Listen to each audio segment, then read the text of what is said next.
I thought that it was a matter of real concern that planted stories intended to serve a national purpose abroad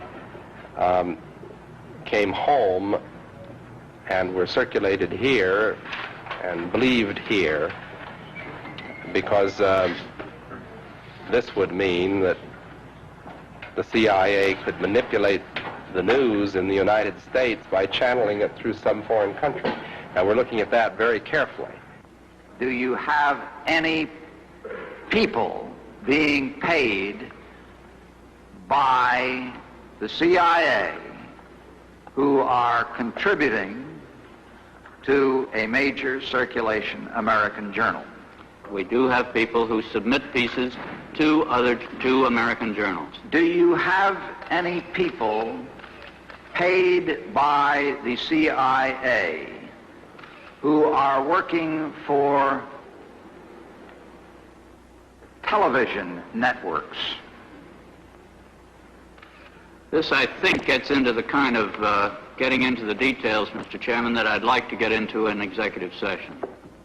At CBS, we had been contacted by the CIA. As a matter of fact, by the time I became the head of the whole news and public affairs operation in 1954, the ships had been established, and I was told about them and asked if I'd carry on with them. We have quite a lot of detailed information, and we will evaluate it, and we will include any evidence of wrongdoing or any evidence of impropriety in our final report and make recommendations. Do you have any people being paid by the CIA who are contributing to the national news services, AP and UPI? Well, again, I think we're getting into the kind of detail, Mr. Chairman, that I'd prefer to handle in executive session. Senator, do you think that you named the news organizations in your final report? That remains to be decided. Hi, my name is Mark Ortiz, and I'm going to quickly prove to you guys that propaganda is in fact being used by our government. We'll be going over papers like PSYOP, Operation Mockingbird, and HR 5736, the Smith-Mundt Modernization Act, and Reagan Directive Number 77. Let's go ahead and begin with Reagan Directive Number 77, Management of Public Diplomacy Relative to National Security. Public Affairs Committee, responsible for the planning and coordination of major speeches on national security subjects and other public appearances by senior officials. Public affairs matters, foreign policy events, issues with foreign and domestic dimensions, efforts to explain and support major U.S. foreign policy initiatives. International Information Committee, responsible for planning, coordinating, and implementing international information activities in support of the U.S. policies and interests. Assume responsibilities of Project Truth Policy Group, empowered to make recommendations as appropriate to direct the concerned agencies, interagency groups, and working groups with respect to information strategies in key policy areas, and for coordinating and monitoring implementation of strategies on specific functional or geographic areas. International Political Committee, responsible for planning, coordinating, and implementing international political activities in support of U.S. policies and interest relative to national security. For example, aid, training, and organizational support for foreign governments and private groups to encourage the growth of democratic political institutions and practices. This will require close relationships with other policy efforts, for example, diplomatic, economic, and military, as well as a close relationship with those sectors of American society, labor, business, universities, philanthropy, political parties, and press. International Broadcasting Committee, responsible for the planning and coordination of international broadcasting activities sponsored by U.S. government, consistent with existing statutory requirements and guidance established by National Security Directive 45. Also, diplomatic and technical planning relative to modernization of U.S. international broadcasting capabilities, development of anti-jamming strategies, techniques, planning relative to direct radio broadcast by satellite and longer-term considerations of the potential for direct TV broadcasting. All agencies can establish working groups or add HOC task force to deal with issues or programs. February 1st, 2012, the government releases some information regarding Project Mockingbird. During the period from March 12, 1963 to June 15, 1963, this office installed telephone taps on 2 Washington-based newsmen who were suspected of disclosing classified information obtained from a variety of governmental and congressional sources. Now let's check out PSYOP operations in the 21st century, released by the Department of the Navy. Now in this document, they show 4 different classes for PSYOP and 3 different classifications for propaganda. Strategic PSYOP.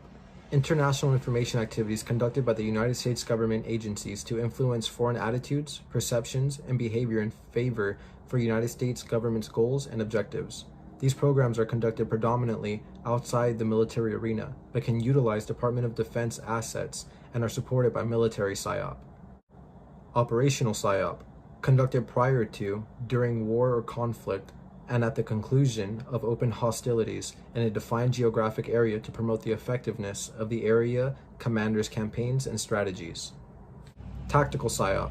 Conducted in the area assigned a tactical commander during conflict and war to support the tactical mission against opposing forces.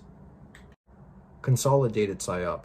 Conducted in foreign areas that are inhabited by an enemy or potentially hostile populace and occupied by United States forces or in which United States forces are based, to produce behaviors by the foreign populace that support United States objectives in that area. Now let's look at propaganda. White propaganda. News, information, argument veracity is important. Black propaganda. Broadcast from fake stations to undermine and disrupt. Lies may be used if effective. Gray propaganda. Propaganda from unidentified sources to confuse.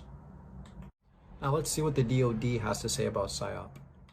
If you look at section 4.1, I/O, information operation, programs or tools will consist of those activities where the primary requirement is a logical or physical manipulation, disruption, corruption, or usurpation of human and automated decision-making systems. 1948, the United States Information and Educational Exchange Act gets signed. It's a bill that allows propaganda being used abroad in foreign land, but not in the United States. However, in 2012, there was an amendment to the bill.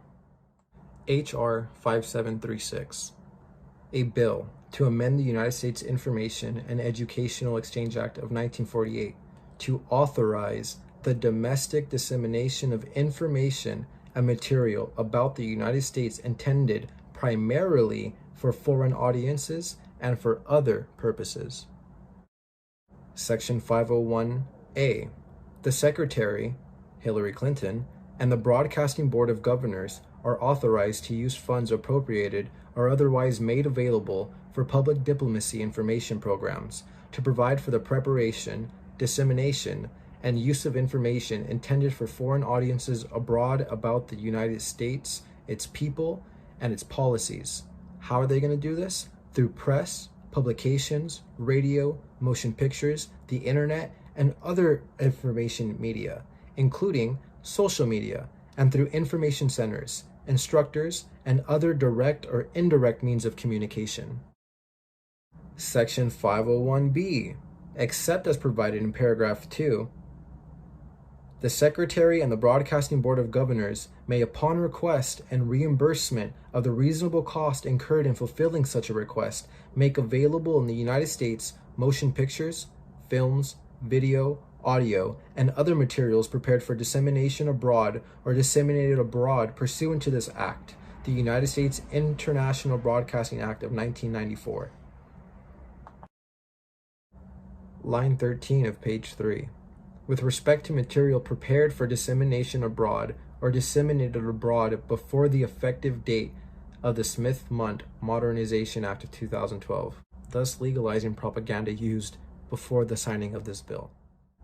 The Secretary, Hillary Clinton, and the Broadcasting Board of Governors shall make available to the Archivist of the United States for domestic distribution motion pictures, films, videotapes, and other material 12 years after the initial dissemination of the material abroad, meaning you won't know what the propaganda is until 12 years after they used it. So if that doesn't tell you that the American government is making propaganda and lying to you all the time, I don't know what the fuck will.